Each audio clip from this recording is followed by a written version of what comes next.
Cool. So, welcome to the MCT show number 12.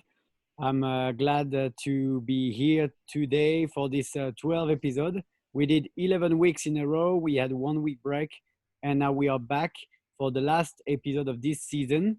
Like I said this morning, we will have the pleasure to have Bernardo here with us from Canada. So, Bernardo is with us. Hello, Bernardo. Hi, Jerome. How are you? Good I'm very morning to good. everyone, or afternoon. I don't know where you are. Yes, we all the time zones are here. So Yeah. thank you, Bernardo, for joining. Like I said, we did 12 episodes already. For those who didn't follow, the show yet, we have 11 episodes already on the archives, saved on MovNat.com. So when I will publish it on Facebook and YouTube, we will put the link so everybody can watch the previous episodes. And we'll be back after this episode in September. So we do a summer break. Yes. So you're the last but not least, Bernardo. It's a pleasure to have you with us. You're an MCT level 2. You're an outdoor guy. You're a personal trainer, and you have a lot of things to say. I would say different from other guests because you are working in another environment, in another club, and you will be able to explain everything to us. So it's a pleasure to have you, your experience that can benefit other people in the community. So thank you for joining. Hey, no problem. My pleasure. So Bernardo, tell us a bit about yourself. Your background, your career, and how led you to be a MovNat certified trainer, and everything you want to say as an introduction. The floor is yours. Okay. So I've been always very interested in exercise. Now, like I cannot remember a time in my life that I was not involved in some sort of like not necessarily organized sport because I was born in Mexico, right? So I did play soccer because we all do play soccer in Mexico at some point, and it was fun, but it was never like my main thing. I started to be in the scout movement. At some point, we moved to Ecuador, and I started there, and so it was always nature, like hikings and stuff like that. What it kept me active. So when I see, now my kids like jumping in rocks in the rivers and all that, like I remember, oh yeah, I was doing that and things like that. And from there, I belong to similar scouting groups, not necessarily on the scouts, like with the scouts, but we'll go into the wilderness and they drop us there, and then we need to build with logs. So carrying a big log is something that I was doing since I was a teenager and things like that. And then little by little, I started to train martial arts. Actually, martial arts I started when I was like around 6 different styles, but it was till I in my early teens that I started doing kung fu, and I still practice to today, but with a sifu, with a teacher. It was like probably like 12, 13 years, but every always parallel to outdoor stuff. So I was doing like camping, rock climbing, whitewater rafting, and things like that. And well, it was that what started to make me be very interested in just being physical active with no career goal or anything. And it was until I came to Canada and I started climbing in a rock climbing gym here in Ottawa that I really start to like the idea of like seeing training and doing natural things as training. And I have a wonderful coach. He was the owner of Vertical Reality. That was the name of the gym. And he hired me to work there. And under his wing, I learned everything that I needed to learn to become a personal trainer. And then I just went, did a course, and it took me like 3 years. Like it was not like a weekend course for personal training. It was like a 3 year through the YMCA, and I got it. And then I'm like, okay, now what do I do with this? And so, all parallel to that, I started teaching martial arts, and I taught martial arts like for 5, 6 years, like blend system, if you will. And yeah, and it was through that time that I was trying to figure out, okay, how can I do things better for my people that are my students, but that are fun and they're not like the typical, weights and things like that. So I started doing that for gods, and then it just hooked me up. And it took me probably like 2 3 years to be in the right position to go and get certified. So I went to Toronto. This is like 2 years ago, and I did it with Greg, and I signed in just for level one. I wasn't sure if I was gonna have the time to do two in one shot. So I did level one, and at the end, Greg told me, "Listen, you did a spectacular. Why don't you stay for do the level two back to back?" And I'm like, "Oh, but I haven't written the exam or any of that." He's like, "Well, let me see." And so he talked with Krista, and they say, "Okay, he can do the physical or the practical part, and then the condition that he does the exam." So I did it. I stayed, and it was awesome. So I did one and two. I passed them both, and then I just needed to do the exam. And since then, I've been using the MovNat method and system with all of my clients. Once in lesser degree, once in more, but it's been like just amazing, amazing. Awesome. So yeah, I like the fact that Craig was able to see the potential in you during level one and kept you for level two. I just finished actually one my first workshop this year in Budapest with 5 days, and it's always the choice. I just explained for people who don't know, they are able to sign up for level or level one, level two as a package, and it's quite tough to do 5 days in a row. It It's was kind of tough. it's tiring, not only physically but neurologically, because it's a lot of information to process, and it's day from morning to evening all day long. So I would say that both versions are good, which means you can do level one, get some rest, practice your level one skills, and then come back fresh for level two. Or you can also have a very deep team experience, staying with the same group and do 5 days in a row, being really tired on Tuesday evening, but being very happy as well.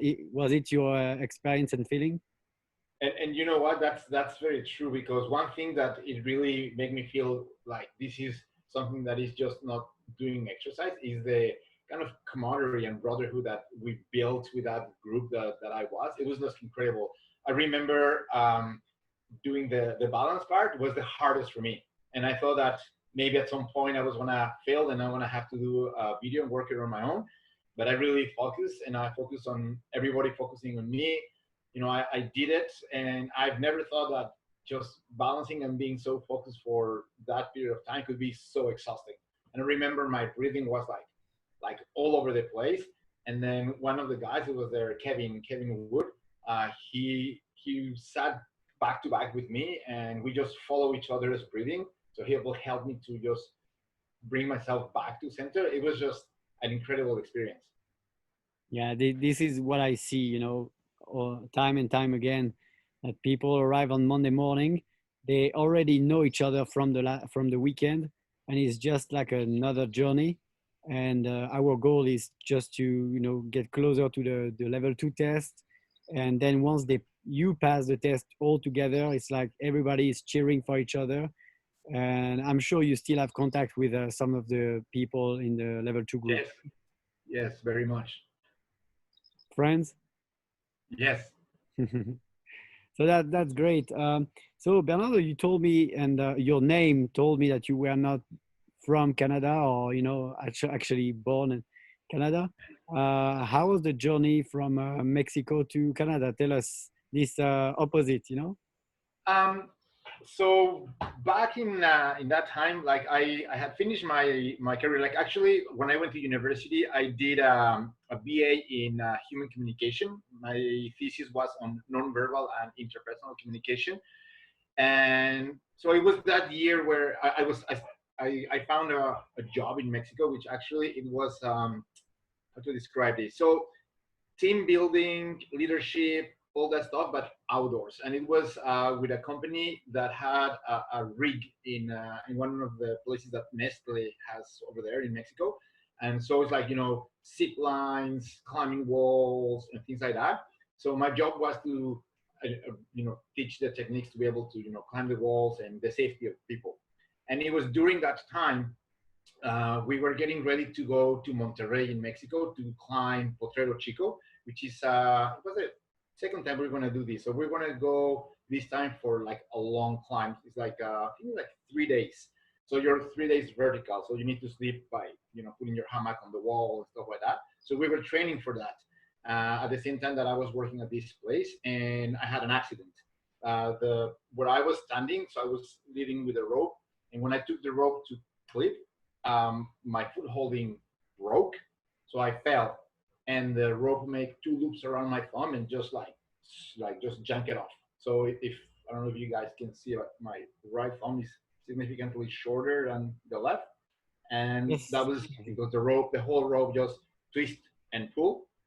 So my plans changed, and it was at that time where they told my mom they offered her a job through the National University of Mexico to come to Canada. So my parents were coming, and I couldn't work, so they said, "Well, come with us," and I said, "Sure." And then I just love it because it's so much different, and here I have access to a lot of things that I didn't have access in Mexico, or that I need to do a lot of traveling to be able to do. Like here, I got out of the house, I can get a kayak, put it in the river, and just go.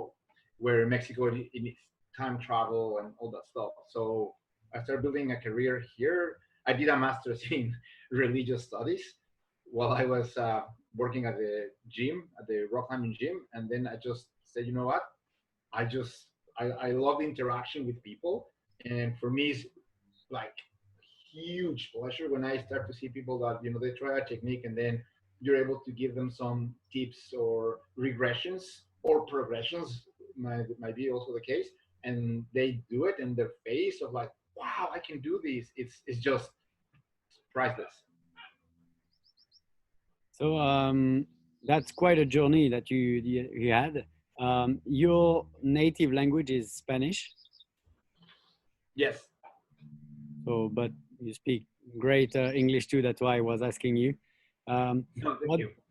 what do you bring from the Mexican culture into your coaching?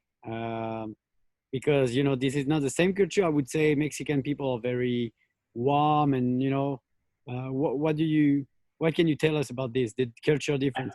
I love that question. Well, I bring uh, closeness. Like I know in North America, people are very reluctant to touch someone, correct by manipulation. But to me, so like Especially now. yeah, well, yeah, right now they will be different.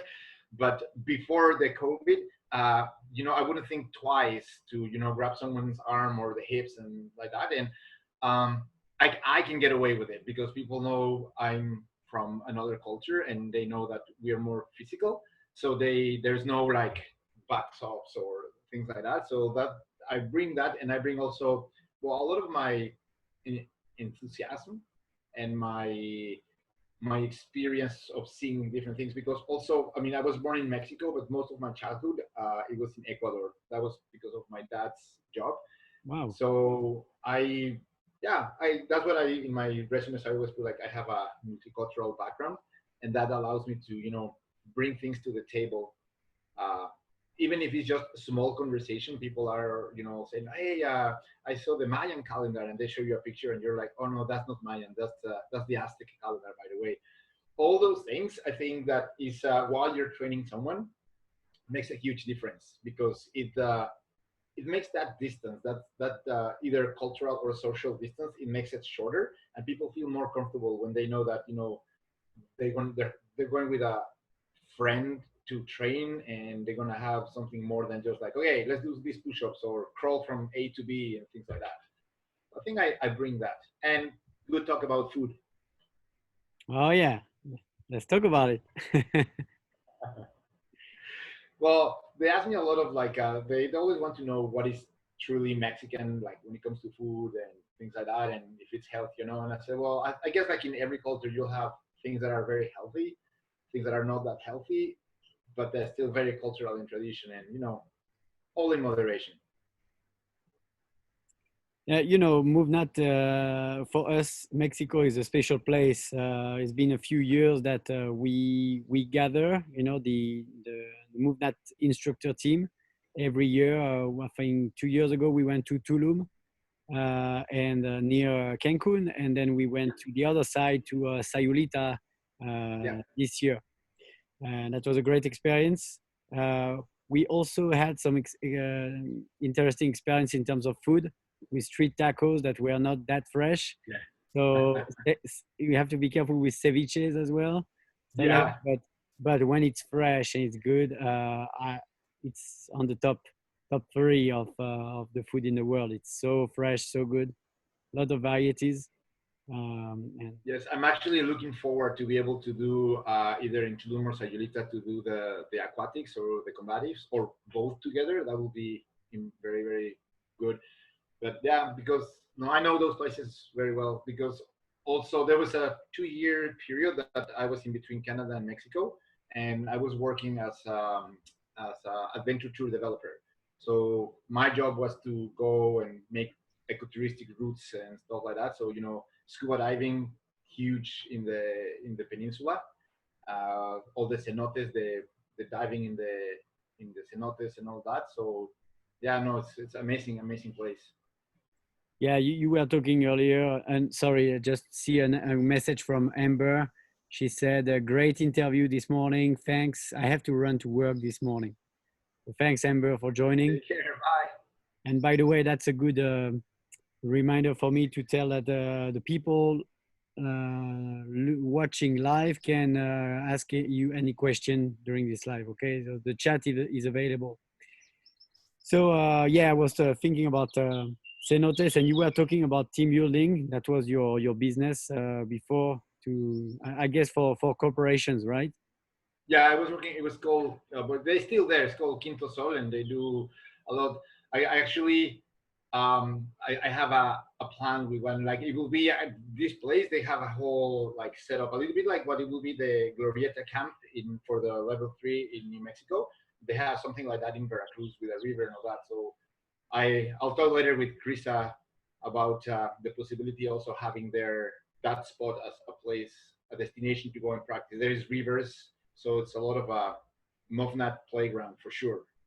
Yeah, Krista is actually connected now. Yeah, I can see her. So yeah, we did the cenotes 2 years ago as a team building. You know that was great. You know, Yeah, amazing place. yeah. And I think Sayulita doesn't have on this side. They don't have so many cenotes compared to the Tulum area, or we didn't know. No, no, that's very very typical from the peninsula, Yes. like Quintana Roo and Yucatan. And what do you like now from the Canadian culture? What do you take from this side of the culture in your coaching or in your life in general? I like that, and again, I mean, I haven't like I've been here in Canada for 25 years. So when I speak, I speak from what I was seeing in Mexico at that time. But I like here in Canada is there is a bigger concern, not concern, but like interest in health, and there is a very good understanding that you can do all the exercise that you want, but that's just like 20% of the equation if you want to lose weight. And they understand quite well that you have to have a very good nutrition, and the exercise is important to maintain weight, but it is vital for functioning of many other things, your muscles, your breathing, and to have a fulfilled life, like to have a life that you feel like, okay, I have energy to do stuff, and I can help my friend to move, and the next day I'm okay, I don't feel like a boss run on me and things like that. So they here, I find in Canada, they have a lot of consciousness about being health, and well, of health and being healthy. And that in Mexico you didn't see it a lot. People get caught in many other things, and that kind of gets to the sidelines. Where here in Canada, there are more vigilant of this. Yeah, I think we can open this conversation towards capability as well, because you were talking about being healthy. What I've seen from my Mexican experience was that those people are capable. You know what I mean? They are hard workers. So they will Yes. wake up early and they will go to the market. They will have all their fruits and veggies available, and this is what we also promote at MovNat, to be strong, to be helpful, strong to be useful, capable. That's a key word for us, capability. Versus in Canada or other culture, you will say that they focus on weight management, on muscular strength and stuff like this. So we are more into the fitness element, like strict fitness, compared to real world fitness. Do you see that? Yeah. Uh, in Mexico or here? Yeah, I mean, the difference between both worlds, Oh maybe. no, huge, huge, huge difference. And when like at the where I work, I have established like I'm thanks God in the position now that when I have someone that I'm meeting for the first time and they're interested in working with me and their objective is the looks. I say, listen, I don't do the looks. I can make you very functional and practical in the things that you do. But if the looks is what interests you, I can refer you to someone that is specialized in just that. So I see it huge. And so when I do that, when it's kind of like when I reject them, they're like, well, wait, well, why? And then I said, well, listen, we can do 2 or 3 sessions. I'll show you what I do, and then you figure out if your physique is going to change or not, uh, doing the effort that you're going to be doing. I haven't had anyone that I have run them through, a 3-day demonstration of, what MovNat is about, that have tell me, oh no, I don't want this. They especially like they get very, very, very surprised when I say, okay, let's go and crawl, and they're thinking, wow, babies crawl, and they move 5 meters, and they're like, okay, this is hard, and I said, yeah, it is hard, but it is very good for you. So yeah, huge difference. And yeah, I don't do looks now anymore. I focusing completely in mobility, functionality, and I truly believe, and I like a lot the quote that everyone has, that we have the responsibility to our community to be fit to be able to help. Like, to me, that's a key element, because I mean, in Mexico I lived through the big earthquake of '85, so I was there and I was helping people and rescuing people to get out of the cracks and things like that. And yeah, you have to be able to carry someone and things like that. So to me, that was like when I started to see the videos and know more about MovNat, and said, this is my home, this is exactly the elements that I need to make my practice like very suitable for reality, not for I don't know, mythology or movies or things like that. Just like something that is tangible and you can do it. Yeah, that has been the trend I've seen in those interviews. The answer you just gave me about saying I don't do looks. Actually, you do looks in the end as a byproduct, because people Yeah, will change their body composition, and I've seen that in previous interviews where our trainers, they find tricks, to convince people to do MovNat, even though they would not realize they do MovNat. yeah, Like you just said, well, try free sessions with me, and let's see. I don't do looks. This is not what I do, but you can always try. And some people, some trainers did say that they were doing strength and conditioning for a few weeks. Actually, they were doing only MovNat, and then people were praising the trainer, like, oh, I made great gains and I feel great and I look great. And they're like, well, we have been doing MovNat for the last 6 weeks. yeah, you know so it's another yeah. way to convince them, in a way, because if you would go towards the philosophy aspect only, people would be stuck, because they didn't do the mental process yet, to Correct. feel that you can be capable, and then you will be looking better or something. Yeah, that's exactly. And um, the club where I work, so it's like a huge, huge compound. So it opened in 1976. So it's also a very well established club. It's the Ottawa Athletic Club, and it's been there forever. And then what happens is, so you have a very mixed population because the club is, I mean, it's big enough to have, I believe, 6 or 8 tennis courts inside. It has tennis courts outside, swimming pool outside, swimming pool inside, squash courts, like a track that you can run in, like fitness, has pretty much everything. But and they have a golf aspect too. So they have a golf school within the club. So you see people from many different angles. I work a lot with firefighters, police, and military that are preparing their physical tests to go. And that was one of my first jobs in another little gym that I was working in top shape. And it was to prepare people for these things, which they mirror a lot of the things that we do in MovNat, especially when it comes to, like, the carries and things like that. So people ask me, okay, are you training people for military? I said, well, some people or not. And they said, but where they asked me, how do you train? Like, when do you, like, do some weights and stuff to, because they look at me and I'm almost 50. And they said, but you still, like, in good shape. And I said, well, I do MovNat. This is what I do.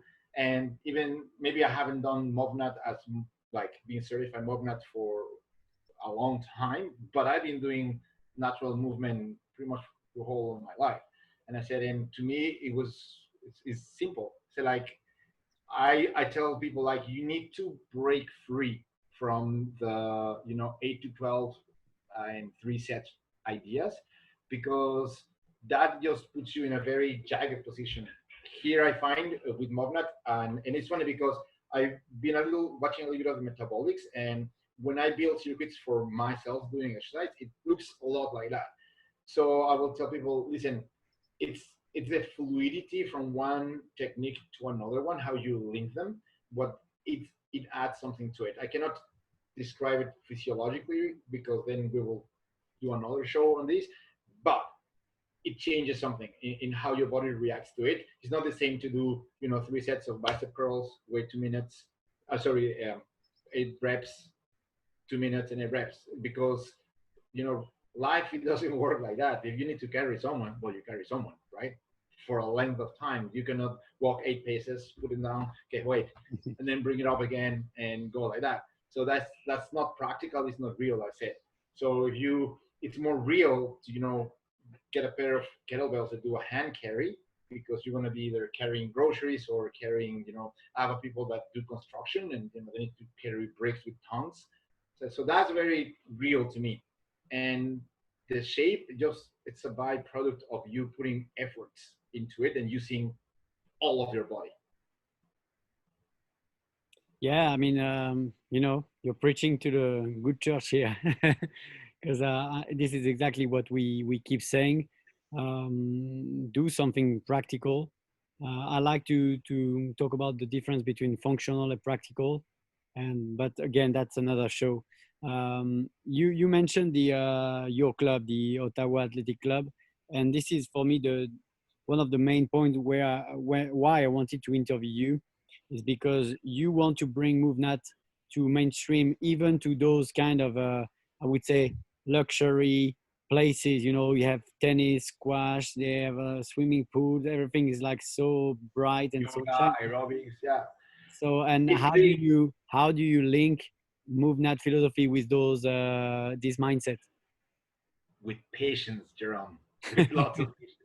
And I have to say, I'm blessed that the people that I'm working with, like the owners and the management of the OAC, we call it for shorts, they're amazing people, and they're visionaries, and they're not closed. So they listen to news ideas, and they run a business. So I told them, listen, I have many conversations with them, and not only me. There is other trainers that they might not do or be certified MovNat, but they are kind of in the same venue of the fitness industry, and we tell them, listen, the machines and all this is changed. It was a failed experiment, as everyone says in his book. It failed, and now we're starting to realize through research, through medical, through many things that it's time to change, and these are the elements that we need. So it's been a slow process, but very firm. So we introduce like in some of the videos that I have put in Facebook. You can see, like, I got I made a balance beam. Not myself, I have a friend who's a carpenter. So I said, listen, I need a balance beam. So I gave him the specs. He made one, and then the club bought another one. And we introduced like bars, like monkey bars, so we can train there. And just little by little, bringing the sandbags and things like that. Um, we're there. My next step will be see if we can bring this to the outdoors and things like that. But I wouldn't say we're far from it, but we're not there yet. Right now, what I'm trying to do is to see. I've been proposing many different things that we can do MovNat at the club. It started with my clients, and with my clients, I told them, listen, I after my certifications of level 1, level 2, I was very motivated. I was super pumped, and I said, okay, we want to change things, and if you don't like it, just bear with me 2 or 3 weeks. And if you still don't like it, we can go back to what we're doing before, which is similar, but it's not exactly where I want to go now. And I have 2 or 3 clients that they told me I don't ever want to touch a weight ever again. I want to do this. One of these ladies, she's in her like almost 70, and it was very excited to see her doing like a swing traverse and tripod transitions on the balance beam and things like that. And since then, she's never touched a weight. We carry medicine balls and sandbags, but we haven't done a bicep curl in a long time. But it's been like that, little by little. Right now, I want to do an elements workshop at the club. All the paperwork is already there. I'm just waiting for them to okay it. And it's a little bit slower just because they are organizing, because they want to reopen by July 6th. But this is like a massive compound, right? So they need to really think about how it's going to work and what gear is going to be available for the trainers and all that. They already opened the tennis part, but they're just wrapping their head around how we want to go back. But I mean, we will be back there soon. And so when all that's established, the idea is that, and I think they're interested because they asked me information about what to do to become to have a MovNat license gym. So they're something is it's moving. So that's very exciting for me when they actually ask me, hey, how much it will be to be a licensed gym, and what do we need to do? So that will be amazing. That will be like my dream come true. That within where I am, they open a little section that it would be just for MovNats, and bring the gear and all that would be like spectacular. Those are good questions to hear, right? Yeah. When they start asking those questions, it means interest. This is the basics of sales, I Yes. would say. Yes. And so you were talking about the boss of this club, the owner. Have you ever invited him or her or them to a MovNat session? Yes, yes, and actually, we were thinking about doing like a session with them, but then COVID happened and I got derailed. It will come back, and also on their side, a lot of other things that they are organizing happen. And that the biggest presence that I have there. With MovNat, beside my clients, that includes the gym, it's kids, because they do camps, they do like March break camps, summer camps, and all that. And I do a section for the camps. We call it monkeying around. But basically, it's like 100% MovNat applied with the kids. From crawling, and I make them like a little adventure, a little bit like what Ray was saying with their ninja courses that they do. So kind of similar. So I have some models, so I just bring them, build something, and I have it's like a huge long mat, but it's like 10 meters. So when you unroll it, we do the circuits through that, but it's modular, so you can like pop it up a little bit, so it makes like little tunnels and things like that. So the kids go and do a circuit, crawling underneath it, then going out to a balance beam, going to a jump box, jumping from box to box. It's fun, and that's it's very well established. Yeah, this is great that you mentioned the kids. You have the owner. So basically, in those clubs, you have different categories of people, right? and you can think of creating different MovNat sessions for different categories. If I guess you may have also yoga classes maybe available in the club. I don't know if do you have yoga in this club? Yes, yoga? Yoga, yeah. Yes, we do. Yeah, Yes. so in any hotel chain, internationally, you may have yoga classes available for the guests, right? So people who are traveling, they want to have like a meditation or yoga class. We can easily do also ground movement. So for kids, that would be jumping around, crawling around, and for adults, that would be having a ground movement session, on the grass, feeling good, or indoors, and then introducing them to more balancing, more relaxing time, because this is what they need. So their kids could go out to the crawling section, and then Yeah. go to the ground movement You meditation. know what? It's actually, now that you mention it, I have a friend that he's a yoga instructor, and one day, this is I think last year, he couldn't go and teach his class, and he couldn't find another replacement right away because it was like a last minute thing. So he asked me if I could go and teach his class, and I said, "Hey, I'm not a yoga instructor." He said, "No, but I've seen what you do like in the ground, and maybe you can just do like a ground movement section with them and just tell them that what's what you do, and they was no, but I don't want to cancel the class." And I said, okay.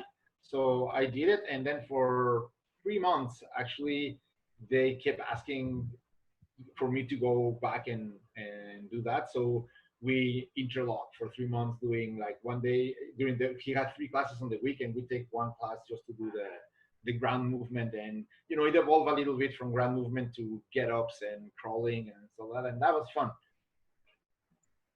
That's cool. So when you do those sessions, you said, and that I think that's the way to go, little by little. You bring one beam, you bring one little rock, and slowly but surely you make Yeah. people used to this vision. Like, oh, they are actually doing this, and that's not a weird stuff. That's a real practice. My question is, do you see guests around being curious, like, oh, what are they doing out there? I would like to join, or because this is also the word to mouth. This is the best way to promote things. Yes, actually a lot. And that's actually how I change my clientele. I not necessarily make it bigger, but they will, from some of those classes that I taught, they will approach me and say, "Hey, listen, I know you're a personal trainer too. Would you be able to come to my house or go meet in a park? Because I saw the video that you told us to see and went into the MovNat webpage, and I want to do this." And I said yes. And then at the end, some of them ended joining the club where I work, because um, like I'm very very lucky. Like I'm there 8 hours. Like I have a full-time job. I start at 6 in the morning. By 2 3 I go home, but it's like back to back. So I said sure. So we accommodate that and we put them in, and it was from teaching just groundwork class to say, hey, I'm interested to know that. I did also at the club, we do seminars. So I did a seminar, which I was thinking, okay, if I said I'm going to do a seminar on MovNat, nobody's going to understand what I'm talking about. But everybody understands a little bit of like what we call the primordial workouts or primitive workouts. So I think I label it like that, like a fun way to approach fitness through primal workout. That's what I call. And then I just did a MovNat presentation about what movement is, and I think I quote you, I quote Danny, and some of the key aspects that I feel that define MovNat. And it was supposed to be a 1 hour lecture. We ended doing two because people show a lot of interest. And from that little conference, and then I did like a little practical. Uh, I got some more clients. So the next step for me within the club is to try to find time niche to just do a MovNat class, which I think the first one should be like with the elements, and then just build it from there. Great. By the way, where can we find you? Because if the best thing for us would be to help you, would be that we, you tag MovNat and we can share what you are, filming and experiencing. So are you more on Instagram, Facebook? Where can we find you? Sorry, I didn't catch that one. I was saying, where can we find you on social media? See if we want to follow you and share your stories and etc. Oh, I'm Facebook. I just have Facebook. I think I opened at some point an Instagram, but I'm not very social media savvy, so I've been using Facebook, and that's where I've been putting some of the videos and all that. But yeah, I'm available through Facebook for sure. Okay, so this is your Oh, name. and I do have a website with all the. This is very new for me too. With COVID started it, and I was going to be doing things more online or building programs for people to do at home. I opened a website. So my website is just bernardofitness.com, and you can find me there too. All right, bernardofitness.com. That's quite catchy. I like it. You mentioned at the beginning of this show your background in martial arts. Do you have you attended combatives, MovNat combatives? No, but it is definitely in my list. Like I always, I'm looking at the videos, and I am in. I want to say I have built a friendship of sorts with Alex Schenker Schenker? in Toronto, and so he tells me about the combatives, and it's in my list for sure, for Yeah, sure. we had good times with Alex also in Mexico in both courses, aquatics and combatives. So yeah, that's the thing we try to do once a year for people who just joined. We try to have all the instructors meeting, like kind of a big team building once a year, let's say in January, and we offer a introduction workshop, fundamentals workshop for people who want to sign up, having a kind of a semi vacation, semi workshop on the beach. And then we followed by with Vic Verdier, the instructor. He shows up to instruct the combatives for 2 days, and then we finish by aquatics for 2 more days. So that's a great package that we try to do now once a year. So That's and awesome.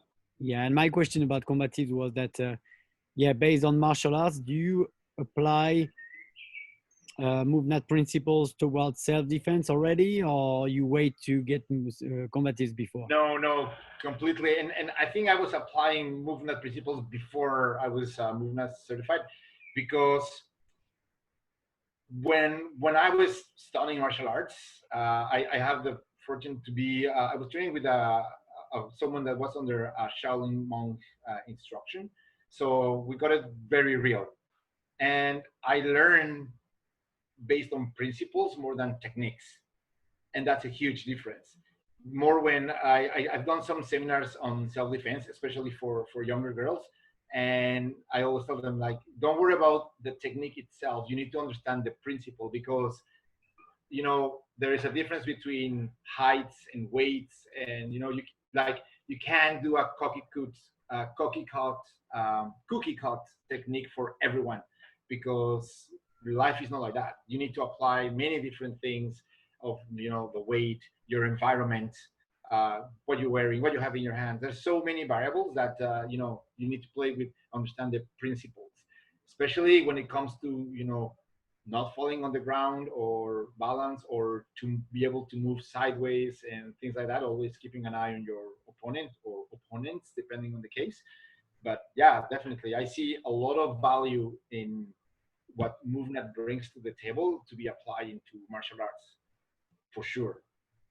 So when you will do combatives, you will see also your eyes opening even more with Yes. very simple things. That, like you said, a lot of variables are in there, and Vic is very good at every hour he will show you something more that you realize.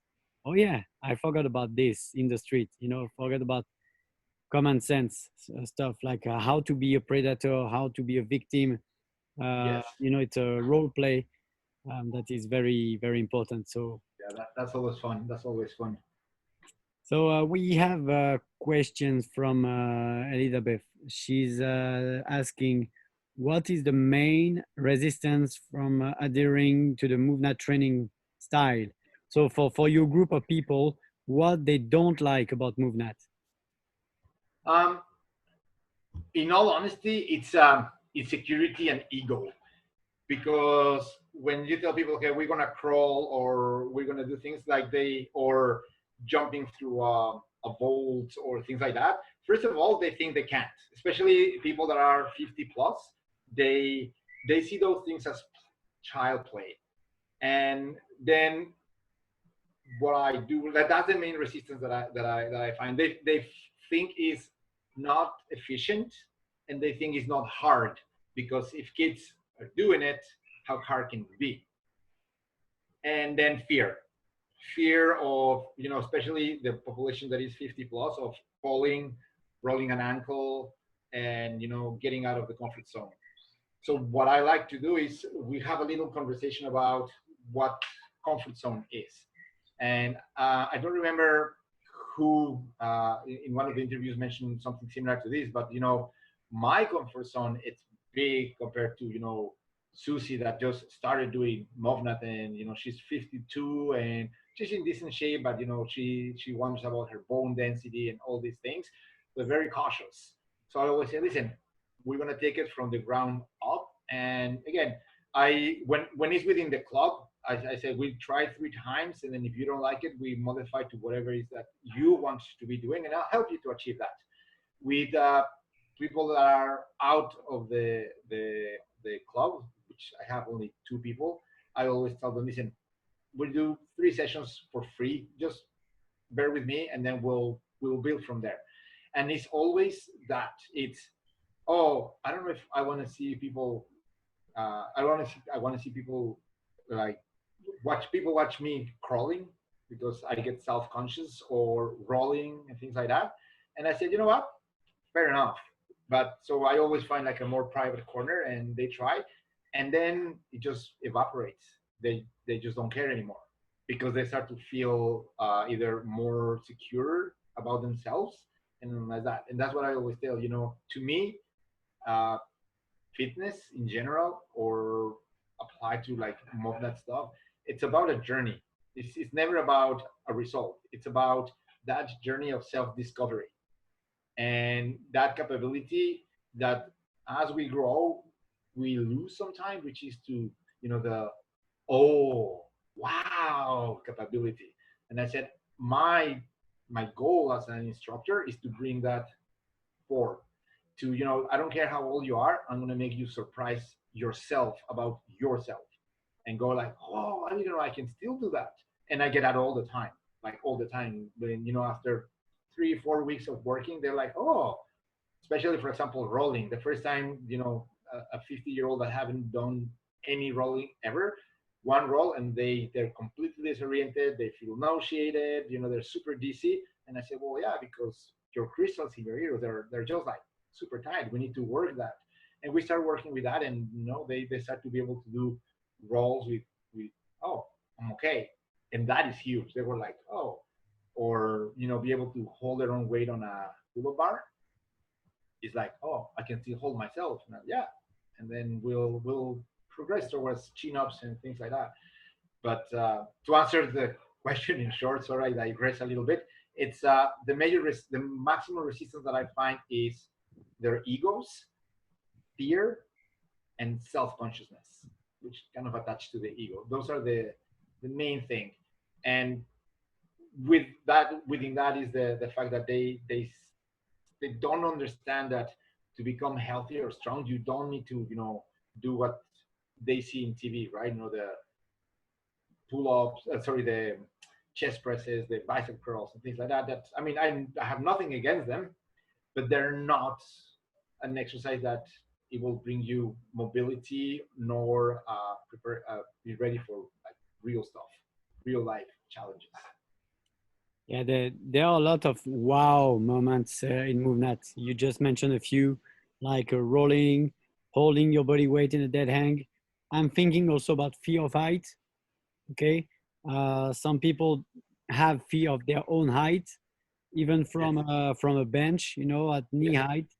And once they realize that they can handle it, they can simply handle it from their legs. Then they can handle it from their legs and hand, which is the foot hand landing.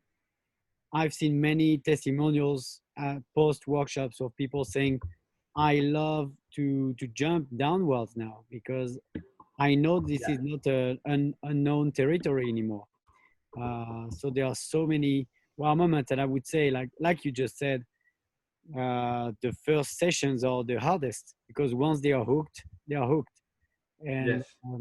this is the role of a MovNat trainer to be, like you said again earlier, patient.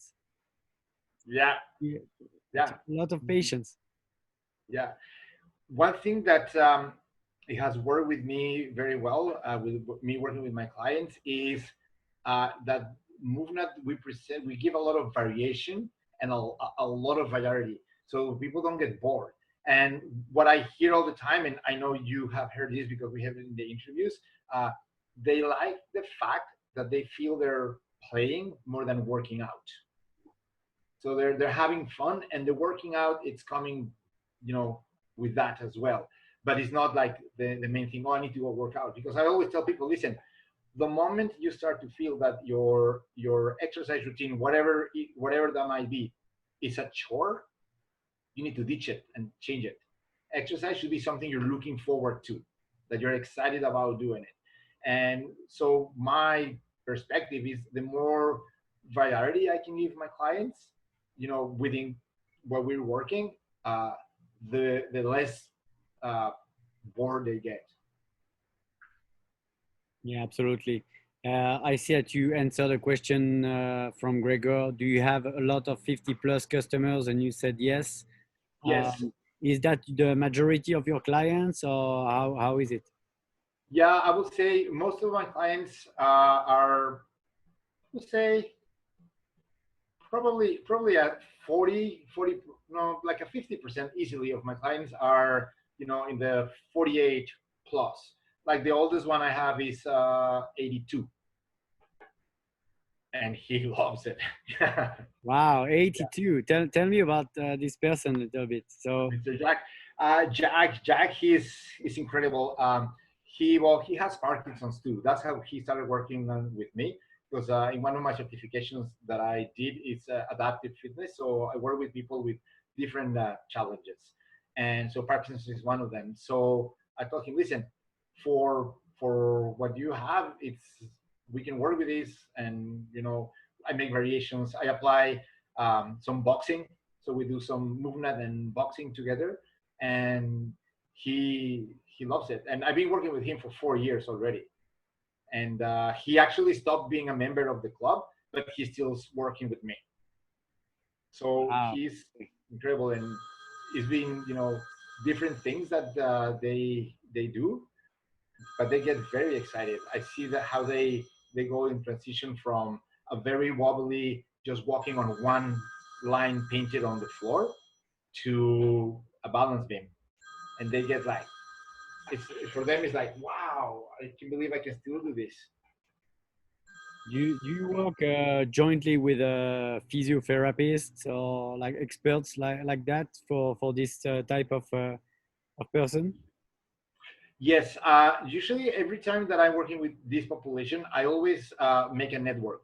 So I'm in communication with his physiotherapist. I actually went, there was a conference that a doctor from the States did about Parkinson's. He actually invited me. It was through the Parkinson Society of Canada. And yeah, so yes, I make networks. That's very important. So if anyone that is listening, you're in the same boat, or you're thinking about working with people like this, it's very important that you make that network, that like their MD or specialist that is seeing a condition, and not because you might do something dangerous, but because if everybody's in communication, then the client will be highly benefit, because everybody's working towards the same, and we're just making sure that we cover different angles and we don't repeat the same. That happens a lot with physiotherapists. Like they ask me, okay, what are you doing? I say, well, I show them, send them an email with the workout plan that I have, and they go like, oh, okay, so why don't we So you keep doing that, and then I won't be doing this, like for example, the crawling, because you're already doing it. I'll focus on another thing, and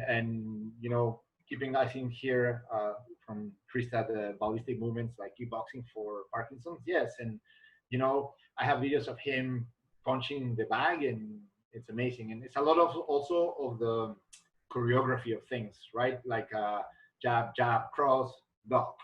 Those kind of things, they bypass the materia negra that builds in the brain, and it's wonderful, super super rewarding.